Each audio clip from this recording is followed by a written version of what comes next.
Yawe na pambolio na kumisio lisusu kwetu za Nzambe oyo yokangi mutu moko akoki kofungola yango azali te na ye lisusu liboso ya etonga na yo mokonzi kwetu za Nzambe oyo azali likolo na nyonso kamba biso na nzela na molimo mosantu bandeko oyo bazala disponible mpona koyoka ngai Nzambe osimba mitema na bango po ete Nzambe ozalaka toujours na nsima na liloba na yo mpona kokokisa oyo ezali mokano na yo nkolo sunga biso po ete Yawe soki osungi biso te eza pasi mpe mawa mingi yango tosendi na yo Nzambe ozala na biso ozala na nga du début à la fin ya émission oyo dans le nom de Jésus-Christ j'ai ainsi prié amen.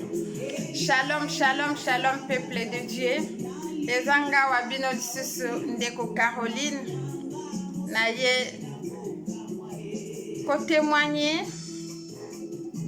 pe kosolola na muke oyo Nzambe atie kati na motema na ngai toujours dans la lumière des Écritures. Nalingaka na témoigner vie personnelle na ngai na Yesu lolenga tambisa ngai pe na lolenge pe mokili ezotambola soki omoni mwa mabaku moke tokoki kopartage po ete Bible elobi mutu moko ayebi makomi na nyonso te. Nous connaissons en partie. Nga naza na partie ndeko mosusu aza na partie bandeko mosusu mpe baza na partie na yo na oyo yanga soki tosangisi na kosungama ya molimo mosantu tokokende liboso. Intérêt na biso eza koganye ba âme. Intérêt na biso mokolo Yesu akoya tozanga lola te. Lolenge Bible elobi cherchez d'abord le royaume de cieux. Nyonso ekoleka me liloba ya Nzambe ekotikala seko na seko. Bandeko na ngai liboso nakoya kolobela concernant mboka na biso Congo po ata soki osambelaka kobotama na mboka moko songolo eza important kobondela po na mboka na yo eza important soki mboka na yo eza na kimia te en tout cas na mwana Nzambe nyonso esengeli kosunga mboka na mabondeli mais lokola toza confiné mutu nyonso tu elikia ezaka na Nzambe makasika na losambo mais na nzela ya losambo nde esika tozwaka ba réponse ba solution na biso mais oyo tozali ba message ezobima ndenge na ndenge ya solo Nzambe alobaka. Lokola Nzambe alobaka, place Nzambe azoloba, moyini pe ayaka pe, omona pe akoki koya pe koloba, okanisi ke Nzambe mutu alobi. Pona mabondeli pona mboka na biso Congo démocratique, pona ngai nakoki koloba te ke Nzambe pambola mboka na biso Congo, pambola mboka na biso Congo. Mboka na biso Congo tokoki kobondela te po Nzambe apambola yango, parce que mboka na biso Congo eza mboka moko béni. Toza béni matériellement et puis spirituellement. Parce que ceux qui totali bien na mokili mobimba, ceux qui batte ba liste ya bamboko yo, bayebi Yesu, ba oyo pe bayebi kokumisa Yesu. En tout cas mboka na biso Congo ezali. Ceux qui totali na ndenge ya richesse, mboka na biso eza na nyoso. Na okomante mingi te parce que ebimaka na minoko na biso. Mais eza na eloko moko biso na Congo tozozanga. Yango na komeka ko exhorter bandeko na biso ba Congolais po na mboka oyo eza béni. Eloko nini tokoki kosenga epai ya Nzambe. Na mekaki ko méditer ba sujets ebele, mais tosenga Nzambe apesa biso sagesse ndenge nini tokoki ko diriger, ndenge nini tokoki ko gérer richesse na biso Congo. Po mingi batu tozotala kaka gouvernement. Non. Richesse wana elakisi nini? Oyebi meme mokonzi moko na Bible Salomon azalaki na bozwi nyonso. Na bozwi wana eloko nini asengaki na Nzambe. Tanga ayebisaki ye asenga ye eloko nini alingi. Akokaki koyebisa ye lisusu akomisa ye riche. Mais Nzambe Salomon asengaki ye sagesse. Pourquoi asengaki Nzambe sagesse? Parce que en Dieu, il y a aussi la sagesse. Parce que ceux qui ont la sagesse, okoki jamais ko gouverner mboka, ndaku, société, makambebele eza englobé na kati ya sagesse. Yango sagesse yango tokende na mwa ba détail ya mike. Lipamboli eza teka okomo ozala ministre, eza teka ozala président, ozala directeur moko quelque part na musala moko songolo. Nzambe apambolaka biso mutu na mutu selon catégorie na ye. Mais ceux qui ont la sagesse, ya ko gérer bénédiction na yote. Ata ko gouvernement epesi yo mbongo combien, yebake oko réussir te. Ndeko mama, ndeko papa. Nako banda nanu liboso na ba classe moyenne. Par exemple, yo papa, Nzambe apambola yo ke otambusaka puce na mikumbo omemaka. Eza pe lipamboli. Komona yango naza mutu apusi te. Na nzela ya pusi wana ozolesa famille na yo, ozotangisa pe bana classe, ata mukolo mususu okufi nzala, les jours suivants okoki na yo kolia. me na nzela ya mosala na yo wana osala nini osengi nzambe sagesse mpo bapapa bazala omona boye azwi mwa mosala na ye ya kipusi wana oli apesa mama mwa 1 franc asomba ata mwa matembele ye wana akesomba biere.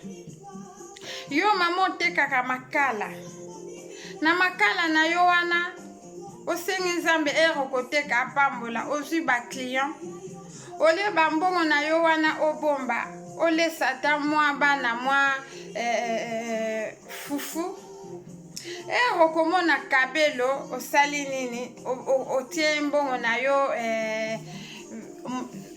okonomize yango parce omoni kabelo ozala lokola par exemple basa ba ministre. Non mama, soso aliaka mbuma oyo ekoki na mongongo na ye. C'est-à-dire nzambe apamboli yo na wenze otekaka. Nzambe apamboli oza directeur quelque part. Nzambe apamboli oza ministre quelque part. Na musala nyonso tu oyo nzambe apesi yo na moma wana, c'est une bénédiction. Mais quand tu manques la sagesse, omonaka boye osimi mbongo na place ekokende oyeba te. Na yango bandeko na ngai, eloko tokobondela mpo na Kongo na biso, nzambe apesa mutu nyonso tu kobanda na se ti likolo, kobanda na mutu atekaka makala, mutu atekaka mai. Nzambe apesa biso nyonso tu sagesse ndenge nini tokogere bénédiction na biso. Tokobondela pona bakonzi na biso ya mboka Congo. Tokobondela pour que nzambe apesa bango sagesse. Soki sagesse eza te pona ko gouverner eza passe. Tokobondela pona ba ministre na biso pour que nzambe apesa bango sagesse. Parce que ceux qui toweli kaka ba intérêt personnel mbongo mboka eko avancer te. Na yo muto sambelaka, yo muto belelaka nzambe. Nzambe il est capable ya ko changer mitema ya bato. Olie to fingaka. Solution eza na kofinga te, mais totia mabolongo na biso na se, to bondela pona mboka na biso. Mboka na biso Yesu ayebi yango. Sur 10 personnes oyo basambelaka, nzambe ayokaka ata mutu moko. Yango to lemba te pona kobondela pona mboka na biso Congo, mboka na biso nzambe apambola yango. Na yango tobimisaka maloba mabe pona mboka na biso Congo te. Oyoka boye soki likambo ebemi mboka wana Congo baloka bango baza boye. Surtout nous les enfants de Dieu. Chaîne oyo eza pona bana nzambe 100% Jésus-Christ. Et quand je parle na s'adressaka mingi plus na batoyo bazo sambela. Peut-être compréhension na ya bango ekozala ndenge mususu.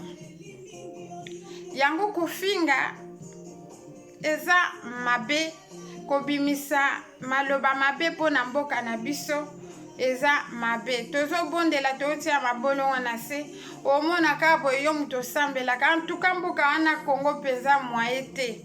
On dira baloka bango. Mboka wana ekobongaka te. Tosala effort ya ko prononcer de bonnes paroles na mboka na biso. Ata ba mikonzi bozomona ba faillite ezali, to soutenir bango na ba prière. Toloba toujours, tozala vraiment positif na ba makambo nyonso. Ata misi ezomona ke ezosimba te. En tant que mwana nzambe tozala na kondima mboka na biso ekobonga, ezobonga parce que Dieu est au contrôle. Wana natie lisusu entre parenthèses. Na ye lisusu kokota pona bandeko na biso. oyo bazwa grâce ya bimoniseli par rapport ya ba vision ya mboka basali ya Nzambe ndenge na ndenge etu eza malamu.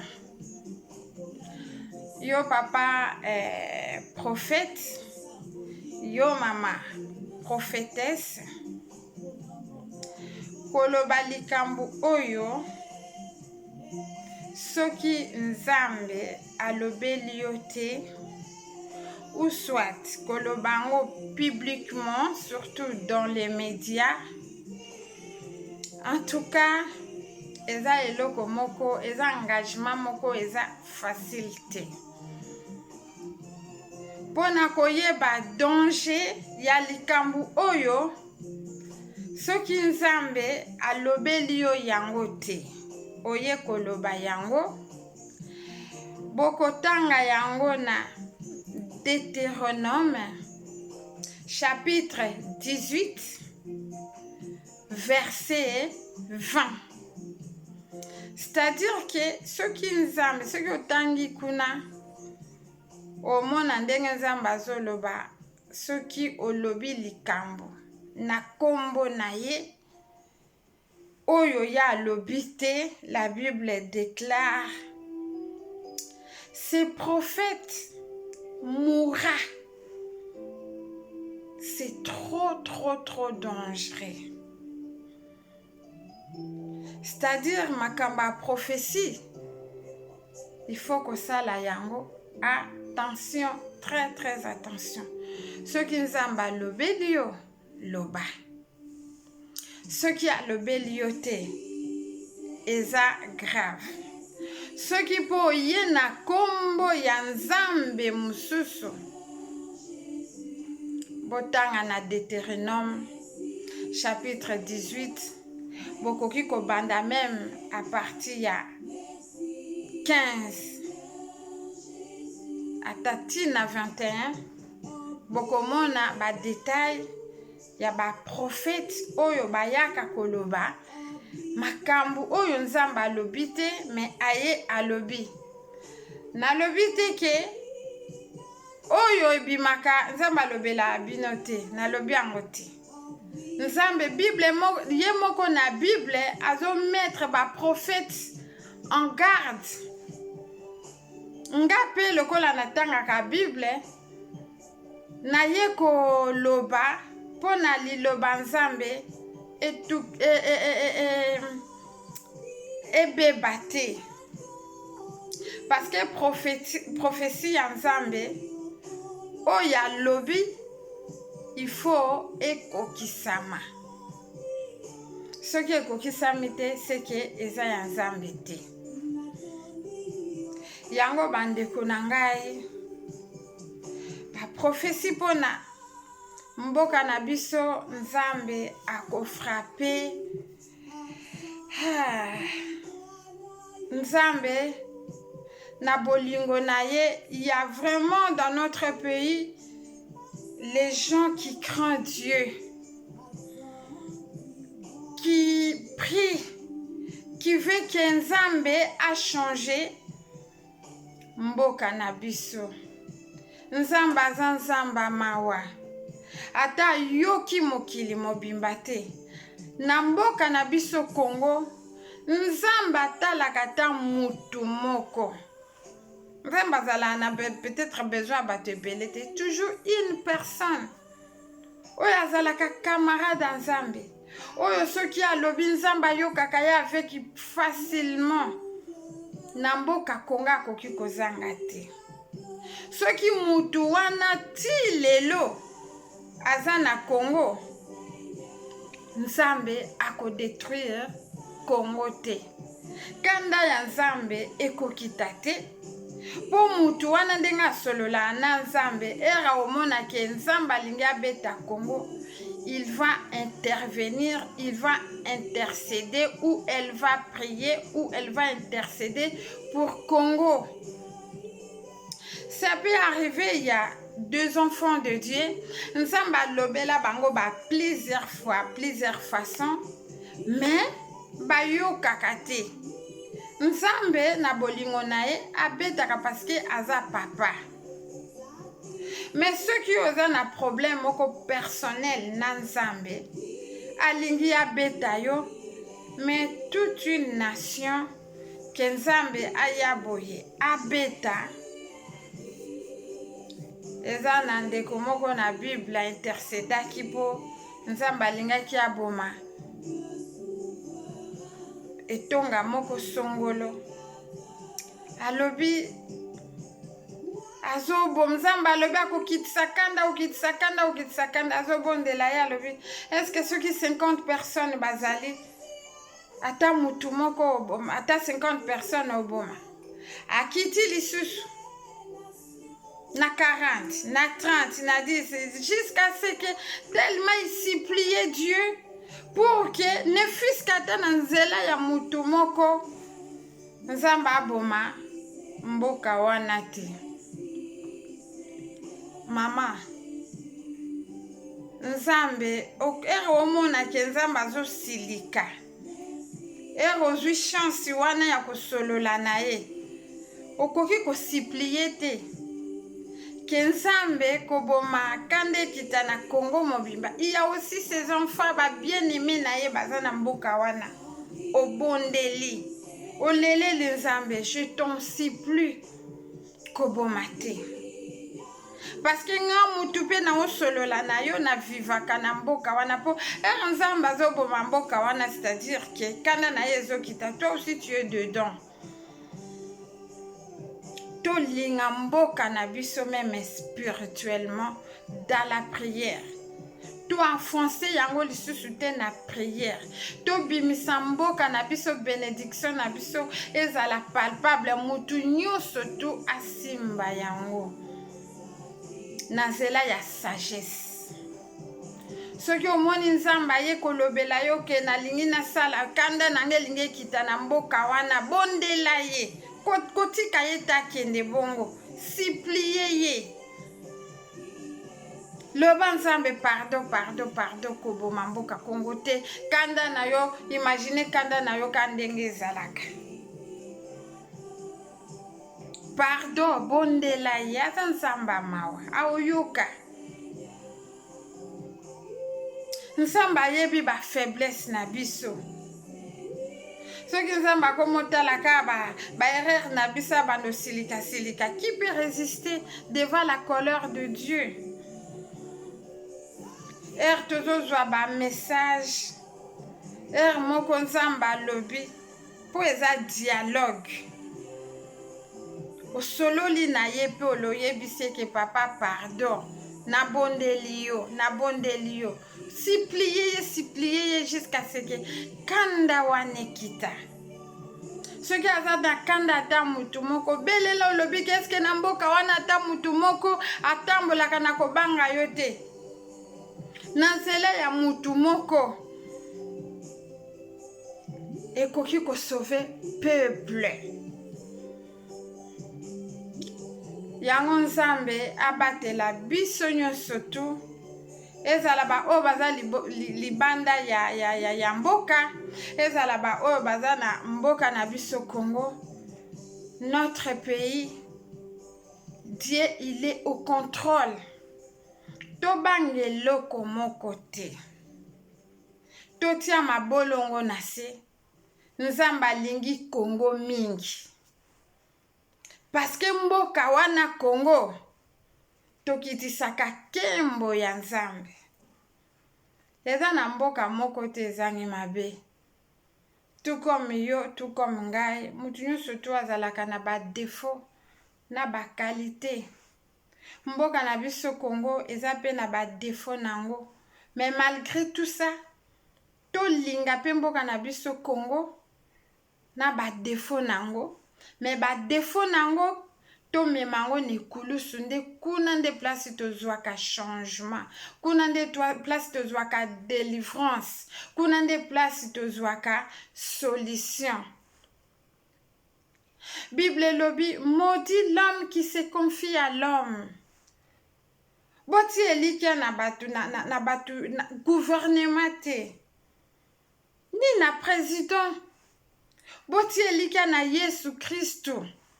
Yende mutu apesaka nyonso. Yende mutu apesaka mutu mayele po akamba mboka. Mais ce qui te tieka elika na batu na ba mikonzi na biso, que ça soit même dans le monde entier, tukozalaka toujours dessus. Mais Nzambe adesevaka mutu te. Yango bandeko na ngai, tokangama na Yesu. Tolelela lisusu Yesu. Yango na ekoloba dans le nom de Jésus-Christ. Maloba nyonso ya mabe. Oyo moto nyonso abimisaki pona Congo. Ezala pona bapagano. Ezala pona ba Kristo. Message nyonso tu oyo utaki epai ya Nzambe te. Na ye ko rendre yango ni les sans effet dans le nom de Jésus-Christ. C'est la volonté de Dieu qui va s'accomplir na mboka Congo. Liloba moko te ya mutu oyo uti ya Nzambe te ekoki kozwa place, ekoki kobota te na kati ya mboka Congo. Seul Nzambe qui a un mot à dire. Po ete ye soki alobi liloba moko yango nde ekokokisama. Nzambe azwa contrôle ya Congo. Ezala na butu, ezala na moi. Nzambe ayebi binemi na biso, ayebi batu oyo babondisaka biso. Nous combattons dans la victoire. Notre pays Congo, nous avons la victoire. Ata lelote, lobite, leloto leli. Un jour, il y aura la paix, la joie, la prospérité dans notre pays. Ezo dépendre na mutute. Ezo dépendre na président mon côté, ni na premier ministre. Peu importe mutu, mais ezo dépendre na Yesu Christu oya sala kimboka Congo. Bible lobby. Les projets que j'ai formés sur toi et les projets de bonheur. Notre pays Congo, Dieu a un projet de bonheur et non de malheur. Parce que quand un homme conduit un pays, il y a toujours l'échec. Mais si Dieu Tout-Puissant commence à diriger votre pays, alléluia, il y aura la victoire. Que ça soit les combats. Na pe cet exemple net bana Israël na bana Égypte. Nzambe azalaki pour ba Israéliens. Mais il a qui cité que Nzambe ayinaki ba Égyptiens. Mais waneza diversité ya Nzambe ndenga salaka. Pour na kolakisa un peuple contre un peuple oyo ezalaka na Nzambe oyo etambolaka na Nzambe, Nzambe abundelaka bango. Atako peuple mosusu etelemeli bango, mais soki Yesu aza pona yo, pona peuple na yo, bitumba na bino ezala ya bino te, mais Nzambe muta obundela bino. Yango na mboka na biso Congo, mitema na bino etungisama te. Yesu azali, Yesu apesa biso elonga. Po bana Israël babima na bowumbu ya Égypte, bokanisa ki ezalai facile te. Pharaon anyokolaki bango. Mais fin de fin, babimaki. Il y a un temps. Le temps de Dieu est toujours le meilleur. Le temps de Dieu est toujours le meilleur. Ce n'est pas par rapport à la colère de Dieu, mais par rapport, il y a promesse ya Nzambe kokende na Cana, là où coule le lait et le miel. Notre beau pays, il a tellement de richesses. Notre pays, c'est un pays là où coule le lait et le miel. Dieu laissé. Yango bomoni mitema na biso ezala na kimia totia mabolongo na se nzambe wana aza na bomoi lelo toleli me lobi tokolela te tokosepela tokotatola lisusu nzambe wana nzambe aza na bomoi nzambe apesa mayele na bato oyo tango baza nano ba chômeur epesa bango leson mukolo bakozwa misala nzambe apesa bango sagesse ndenge nini bakodirige bandako na bango bafamille na bango bavie na bango mutu apusi nzambe apesa yo mayele mutu amakala mutu abitekuteku mutu amayi mutu abambisi mutu awenze bato ya taxi bisi ba chauffeur ba directeur ba PDG nzambe apesa mutu nyonso tu sagesse pona kodirige pona kogouverner eza non seulement République démocratique du Congo, tu peux gouverner aussi ta maison, ta vie aussi. Otambisaka yango ndenge nini. Parce que vie na yo soki oza na sagesse te eza pasi okosala n'importe quoi.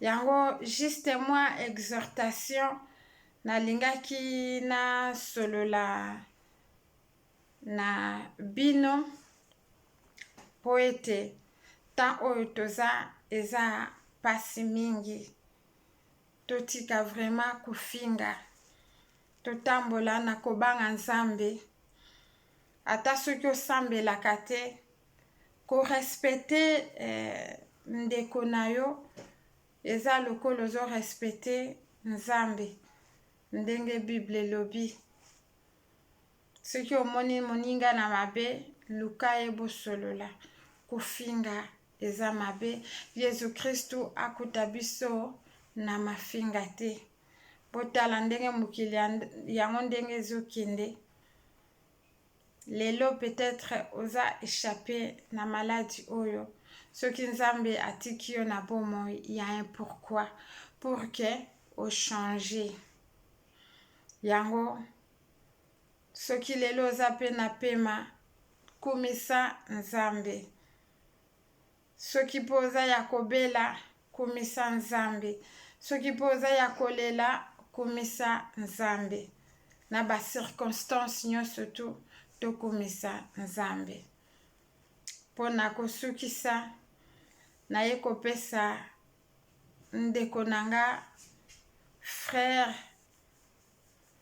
John na Allemagne mbote na frère Johnny na Allemagne mbote nzambe vraiment apambola bino totambola vraiment na kobanga nzambe Jésus Christ revient bientôt pona maladie oyo ezoleka nalinga kutu nalingi lisusu kotanga kombo nango te en tout cas ebangisa tellement bato mais Bible elobi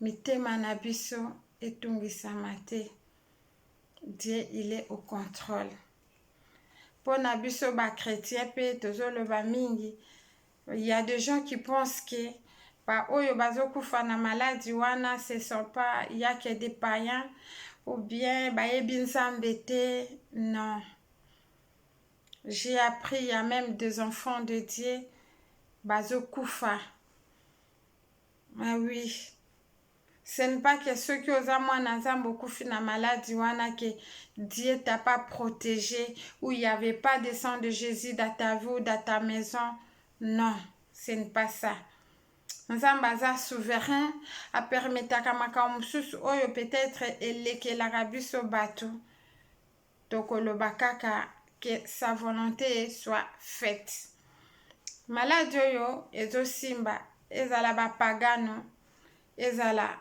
bachrétien voire même des hommes de Dieu. Ezosimba mindele esimba bato mwindo. Soki lelo oza bonne santé, yebisa yeka Seigneur merci. Nga mutu naza vivant, na leki bango neloko te, mais c'est juste ta grâce qui me suffit. Kobosana te kokomisa Nzambe. Pona lelo nasuki boye, Nzambe vraiment apambola bino. Kimia ya Yesu Kristu ezala na bino nyonso. Bye bye.